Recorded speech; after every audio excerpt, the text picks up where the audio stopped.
एक दिन भगवान बुद्ध अपनी सभा में पहुंचे तो उनके हाथ में एक रस्सी थी। बुद्ध ने आसन ग्रहण किया और बिना किसी से कुछ कहे वे रस्सी में गांठें लगाने लगे।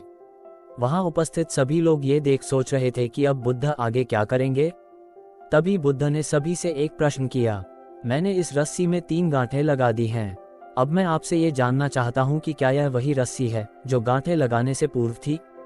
एक शिष्य ने उत्तर में कहा, गुरुजी इसका उत्तर देना थोड़ा कठिन है, ये वास्तव में हमारे देखने के तरीके पर निर्भर है। एक दृष्टिकोण से देखें तो रस्सी वही है, इसमें कोई बदलाव नहीं आया है। दूसरी तरह से देखें तो अब इसमें 3 गांठें लगी हुई हैं जो पहले नहीं थीं। अतः इसे बदला हुआ कह सकते हैं। सत्य है, बुद्ध ने कहा। अब मैं इन गांठों को खोल देता हूँ। ये कहकर बुद्ध रस्सी के दोनों सिरों को एक दूसरे से दूर खींचने लगे।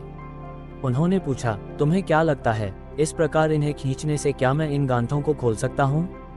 नहीं नहीं, ऐसा करने से तो गांठें और भी कस जाएंगी और इन्हें खोलना और मुश्किल हो जाएगा, एक शिष्य ने उत्तर दिया। बुद्ध ने कहा, ठीक है, अब एक आखिरी प्रश्न, बताओ इन गांठों को खोलने के लिए हमें क्या करना होगा? एक शिष्य बोला, इसके लिए हमें देखना होगा कि इसे कैसे लगाया गया था। मैं यही तो सुनना चाहता था।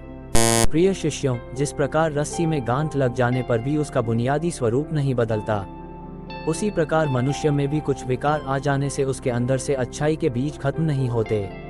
आवश्यकता है कि हम किसी भी समस्या के कारण को अच्छी तरह से जानें।